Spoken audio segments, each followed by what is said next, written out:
This is the story of a man named Stanley. Stanley worked for a company in a big building where he was employee number 427. Employee number 427's job was simple. He sat at his desk in room 427 and he pushed buttons on a keyboard. Orders came to him through a monitor on his desk, telling him what buttons to push, how long to push them, and in what order. This is what employee 427 did every day of every month of every year.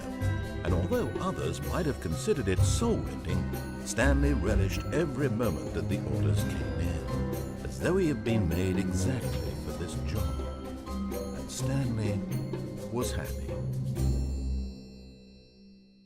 And then one day, something very peculiar happened. Something that would forever change Stanley. Something he would never quite forget. He had been at his desk for nearly an hour when he realized that not one single order had arrived on the monitor for him to follow.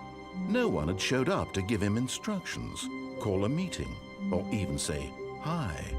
Never in all his years at the company had this happened, this complete isolation. Something was very clearly wrong. Shocked, frozen solid, Stanley found himself unable to move for the longest time.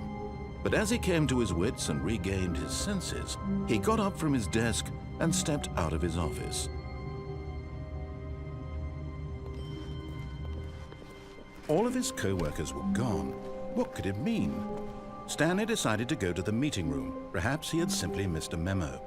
No matter how hard Stanley looked, he couldn't find a trace of his co-workers.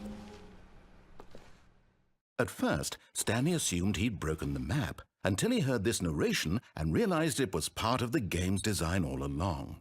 He then praised the game for its insightful and witty commentary into the nature of video game structure and its examination of structural narrative tropes. So, now that you're here, what do you think? Isn't this a fun and unique place to be?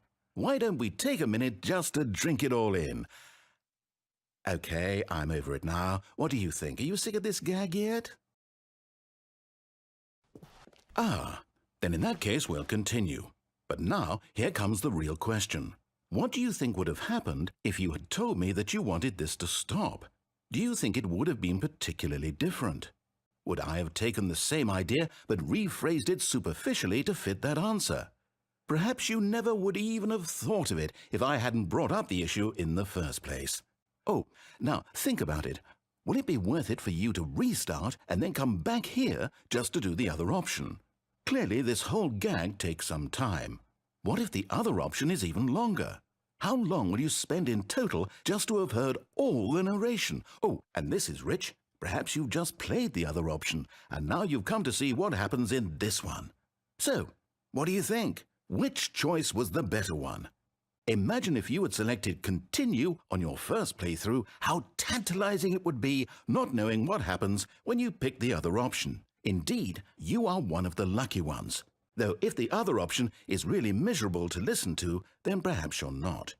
In fact, I'm just going to say that no one who's listening to this is lucky. Well now, I've built up the other option so much that I'm going to stop talking and leave you to your decision whether to come back here, continue with the game, or just sit in this spot forever and ever. Cheers.